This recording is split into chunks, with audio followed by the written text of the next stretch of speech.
Hi, folks. Welcome to Crisco's Corner. Hi, folks. Welcome back. And for those of you that are new, welcome. This is a refreshing change. And I think this is a lot more common than people think. The problem is that the word doesn't get out when things like this happen.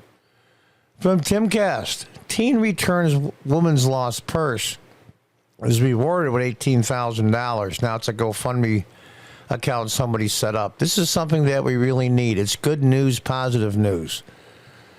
Now, tell the truth here. If you saw this kid, would you think he would return the purse? Many people wouldn't.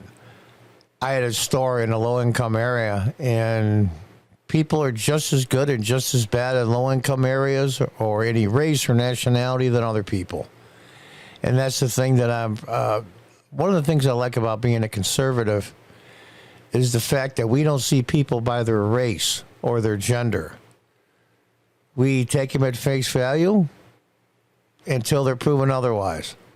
And that's what Democrats don't do. Let's read on.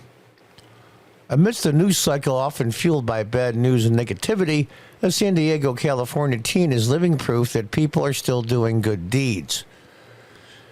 People forget the Hispanic community, whether it be Cuban, Mexican, the variety of Spanish-speaking people, had different culture, different ways of doing things, just like Europeans do, white Europeans.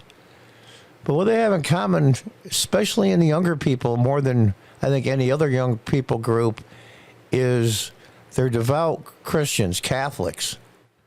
Hispanics are very high percent Catholics. Now, a lot of young men are influenced by their fathers, of course.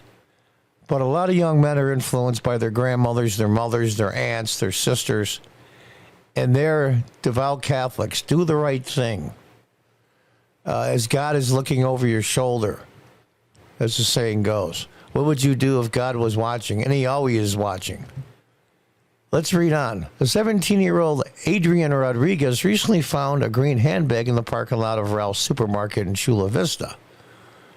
The purse belonged to a woman named Elena Martin, who left her purse in a shopping cart.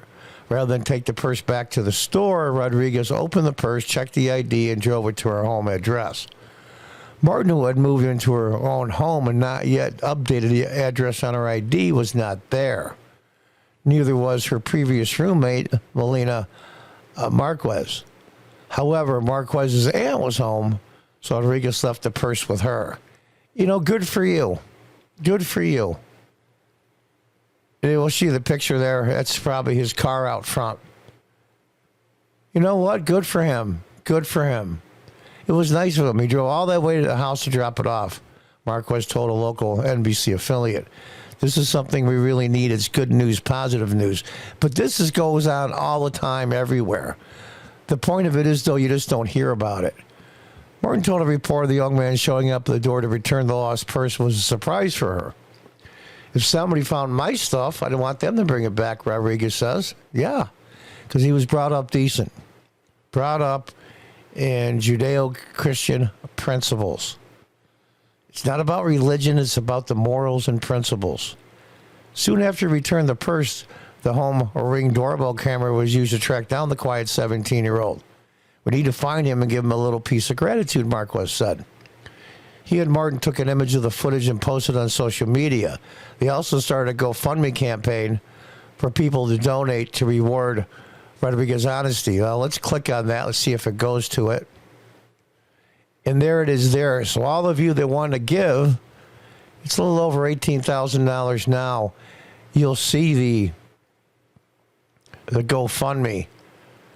And that's the name of it there. And you'll see who's organizing it and all that. What I'll do is I'll put a link in the description to the GoFundMe account.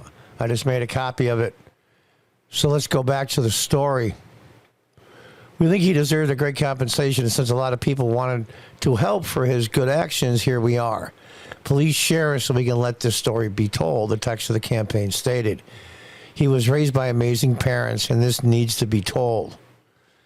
I got to tell you, Democrats missed the boat when it comes to Hispanics. When it comes to family, yeah, they're tight, very tight. Now, they have the same issues that many families have in the United States, single motherhood, maybe in a bad neighborhood or a bad area, yeah, sure. But come down to it, Hispanic people are very, very, we'll say, they love their neighborhood, the section they live in, their family, their friends. They're very tight and very protective. Gives me hope for the next generation. Never judge a book by its cover, which you should never do, of course. As of July 19th, 18,000 had been raised by 799 donors. Now you saw, and there was a little over 18,000. My mom always told me since I was little to always do the right thing when nobody's around. Yeah, my mom. Judeo-Christian values. Not necessarily religion for all you people. You're pushing religion. No, I'm not. This country was founded on Judeo-Christian principles and morals. Marquez said, every parent right now hopes that their child will grow up to be just like this young gentleman. Rodriguez isn't sure what he'll do with the money, but he mentioned buying gas for his car. That's funny, with the price of gas going way up. Well, good for you, young man. Good for you. And it's about time we had more stories like this. Is the United States circling the drain? Maybe, but maybe not. And there are a lot more millions of young men just like Mr. Rodriguez out there and young ladies that are finally coming around to the fact that just doing anything you want to anybody you want to, and not have any rules or morals or anything like that is not the way to live life. Good for you, young man, and good for your mother and the family that brought you up. Well done. Until the next time, goodbye and good luck.